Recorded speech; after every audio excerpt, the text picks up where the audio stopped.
Salam saudara-saudaraku yang dikasihi Tuhan, dimanapun saudara berada, kiranya damai sejahtera Allah melimpah dalam hidup saudara semua. Sebelum kita mendengarkan firman-Nya, mari berdoa. Ya Bapa yang baik, kami mengucap syukur untuk kasih setia-Mu dalam hidup kami. Saat ini kami mau mendengar firman-Mu. Roh Kudus-Mu lah menolong kami untuk dapat memahaminya. Demi nama Yesus, amin. Firman Tuhan, Kejadian 2 ayat 21 sampai 24. Lalu Tuhan Allah membuat manusia itu tidur nyenyak. Ketika ia tidur, Tuhan Allah mengambil salah satu rusuk daripadanya, lalu menutup tempat itu dengan daging. Dan dari rusuk yang diambil Tuhan Allah dari manusia itu, dibangunnyalah seorang perempuan, lalu dibawanya kepada manusia itu. Lalu berkatalah manusia itu, inilah dia, tulang dari tulangku, dan daging dari dagingku. Ia akan dinamai perempuan, sebab ia diambil dari laki-laki. Sebab itu, seorang laki-laki akan meninggalkan ayahnya dan ibunya dan bersatu dengan istrinya, sehingga keduanya menjadi satu daging. Tema kita, pasangan yang cocok. Saudara-saudaraku yang dikasihi Tuhan, bahwa kita melihat manusia diciptakan sebagai makhluk yang bertanggung jawab. Sebagai gambar dan rupa Allah, manusia harus mempunyai hubungan yang penuh tanggung jawab dengan Tuhan dan sesamanya, dengan diri sendiri dan dengan alam lingkungan hidupnya. Perbedaan laki-laki dengan perempuan bukanlah perbedaan kualitatif, hanya eksistensinya harus digarisbawahi. Laki-laki dan perempuan itu sederajat, setara. Keduanya saling melayani, saling membantu, saling koreksi, dan saling mengisi, saling melengkapi. Perkawinan ialah persekutuan hidup dari dua orang yang bersedia tolong-menolong secara timbal balik. Tuhan Allah yang mengenali kebutuhan laki-laki telah memperlengkapi dengan memberikan seorang penolong sebagai pasangannya. Kata Ibrani, penolong, yaitu Eser, memiliki nuansa yang kaya dan sering diartikan sebagai pertolongan ilahi. Selaku penolong, perempuan akan menyelamatkan laki-laki dari kesepian dan kesunyian. Keduanya tidak lebih rendah atau lebih tinggi, tidak ada yang inferior ataupun superior seorang dari yang lain. Pernyataan dalam Kejadian 2 ayat 24 yang juga dikutip Tuhan Yesus dalam Matius 19 ayat 5 sekaligus menunjuk pada 3 arti makna perkawinan. Yang pertama meninggalkan, kedua bersatu, ketiga menjadi satu daging. Ada beberapa hal yang harus kita perhatikan dalam hidup perkawinan orang-orang Kristen. Yakinkah saudara bahwa pasangan saudara adalah orang yang Tuhan telah sediakan bagi saudara? Ini kita lihat, kita sebagai pasangan, suami dan istri, laki-laki dan perempuan, walaupun datang dari keadaan yang berbeda, dari sudut kodrat, latar belakang, pendidikan, kemampuan menyerap dan mengutarakan gagasan, adat istiadat, kesenangan, kebiasaan, pergaulan, dan kondisi keuangan, dan lain sebagainya. Pada hakikatnya berasal dari satu sumber, sehingga dapat menerima satu sama lain sebagai orang yang paling dekat. tentu dalam segala aspek. Ada beberapa hal menarik yang harus kita perhatikan dalam hidup perkawinan orang-orang Kristen sesuai dengan Kejadian 2 ayat 18 sampai 25. Walaupun dalam pembahasan kita dari ayat 21 sampai 24. Yang pertama kita lihat kata tindakan Allah menganalisa kebutuhan hakiki manusia. Yang manusia cari tidak ia jumpai sendiri. Oleh karena itu kita yakin bahwa Allah lah yang menyediakan penolong bagi seseorang. Tuhan bertindak ketika seseorang belum mengetahui. Tuhan menyiapkan pasangan yang sepadan. Tak seorang pun tahu dengan siapa ia akan menikah. Inilah dari kata ada masa tidur nyenyak. Yang kedua, kata rusuk. Rusuk dan bukan bagian tubuh manusia yang lain. Bukan dari kepala dan bukan pula dari kaki. Bukan yang paling tinggi dan bukan pula yang paling rendah. Alkitab menegaskan tentang kesederajatan, kesetaraan yang saling menghormati dan kesediaan untuk saling menopang. Rusuk juga mengingatkan kalau makna pelindung selaku perisai bagi organ tubuh yang vital.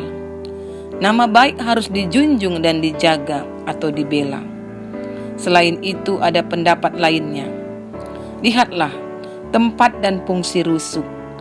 Bukankah itu mengingatkan kita agar jangan menekankan semata-mata pada segi seks, seolah-olah itulah yang terutama, yang harus diprioritaskan. Seks adalah salah satu yang penting, tapi bukan satu-satunya yang terpenting dalam pernikahan. Meninggalkan ayah dan ibu, inilah kata berikutnya. Perkawinan merupakan pembentukan lembaga tersendiri yang terlepas dari orang tua. Lembaga independen ini tidak dimaksudkan untuk memisahkan diri dari orang tua ataupun keluarga. Yang mau ditunjukkan adalah kemandiriannya yang terungkap dalam beberapa bentuk. Pendapat, dukungan, atau perhatian tanpa menunjukkan keberpihakan yang berat sebelah. Pasangan akan makin dekat dengan keluarga, tapi menunjukkan perhatian secara bersama-sama. Hal mana terjadi karena kasih karunia Allah semata. Lalu kata bersatu dengan berasal dari kata Ibrani yang berarti dilekatkan bersama-sama, bagaikan dua helai kertas yang direkatkan satu sama lain dengan lem yang kuat. Maka bila ada usaha yang keduanya, berarti akan merobek dan menghancurkan. Tanpa kesatuan seperti pernikahan akan hambar. Pasangan saling mengabdikan diri untuk mengasihi, mendekatkan diri, dan tetap setia pada partner hidupnya. Bersatu dengan istri dan juga sebaliknya merupakan komitmen dalam aspek intelektual, emosional, spiritual, dan jasmani dari hubungan yang terjalin. Kata menjadi satu daging, ini adalah ungkapan yang paling jitu tentang persekutuan hidup yang terjadi dalam perkawinan. Rahasia perkawinan dibukakan. Yang tadinya asing, berbeda jasmaniah dan rohani, sekarang menyatu, jauh lebih erat dengan siapapun, termasuk dengan orang tuanya. Inilah jawaban Tuhan terhadap analisanya, bahwa tidak baik kalau manusia itu hidup seorang diri saja. Walter Trobis dalam bukunya I Married You mengatakan bahwa menjadi satu daging berarti sepakat untuk membagi segala sesuatu yang mereka miliki. Bukan hanya tubuh mereka, tetapi juga pikiran, perasaan, sukacita, pergumulan, penderitaan, pengharapan, ketakutan mereka, keberhasilan, dan kegagalan mereka. Inilah persekutuan yang lengkap dan menyangkut semua aspek kehidupan. Persekutuan hidup dalam bentuk perkawinan adalah kehendak Tuhan yang menguntungkan manusia yang ada dalam lembaga kudus yang diciptakannya itu. Saudara-saudaraku, artinya pernikahan berarti kesatuan. Jadi perkawinan harus antar dua orang saja dan bersifat monogami. Hal mana diungkap juga dalam istilah keduanya telanjang tetapi mereka tidak merasa malu pada ayat 25. Persekutuan diganggu dan dipalsukan oleh dosa yang mengakibatkan hasrat seorang untuk merajalela terhadap yang lain. Dalam pasangan yang dikuduskan Tuhan harus ada keterbukaan untuk menumbuhkan pengertian, pemahaman yang benar dan berguna. Saudara-saudaraku, bahwa tema kita mengatakan pasangan yang cocok. Jadi kehadiran seorang wanita akan menyempurnakan banyak hal dalam diri pria. Tapi kita perlu mengingat juga bahwa hubungan pria wanita ini tidak hanya menguntungkan pihak pria, melainkan wanita juga. Mereka akan menjadi pasangan yang saling memberi dan saling menopang satu sama lain. Wanita pun memiliki kekurangan yang seharusnya bisa dilengkapi oleh seorang pria. Inilah yang Allah harapkan bagi pasangan suami istri, saling menolong, melengkapi dan mengingatkan. Jadi sebagai istri, kita terutama perempuan, sebagai penolong, istri harus belajar menjalankan perannya, bukan hanya membantu menyediakan segala sesuatu yang diperlukan oleh suami, tetapi hendaklah ia juga bisa menjadi pengingat bagi suaminya ketika sang suami sedang lemah atau sudah mulai menyimpang dari jalan yang semestinya. Inilah fungsi kehadiran kita sebagai pasangan bagi suami, dan suami juga demikian memahami kepada istrinya. Kita adalah anugerah bagi suami. Suami adalah anugerah bagi kita yang diberikan oleh Tuhan. Oleh karena itu, tahanlah keinginan dan mulut kita untuk menceritakan sesuatu yang hanya akan membakar emosi suami atau menambah beban pikirannya. Ketika suami sedang panas hati terhadap seseorang, ingatkanlah ia untuk tidak bersikap demikian dan jangan malah memperburuk keadaan. Jadilah kita pasangan yang baik dengan mengembangkan sifat dan teladan yang baik. Demikian juga sebagai seorang suami atau istri dalam sebuah keluarga, sekali-sekali dalam perkawinan tentu ada cekcok, tapi itu adalah wajar. Yang penting cekcok itu cepat diselesaikan. Sesudah itu kita akan merasakan lagi bahwa sebetulnya kita saling mencintai, karena kita adalah pasangan yang sudah cocok, yang telah diberikan Tuhan bagi kita.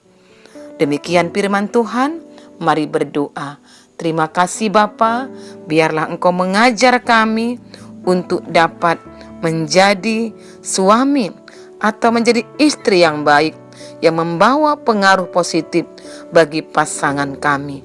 Dalam nama Tuhan Yesus, amin. Salam saudara-saudaraku, kiranya firman Tuhan menguatkan kita. Tuhan Yesus memberkati.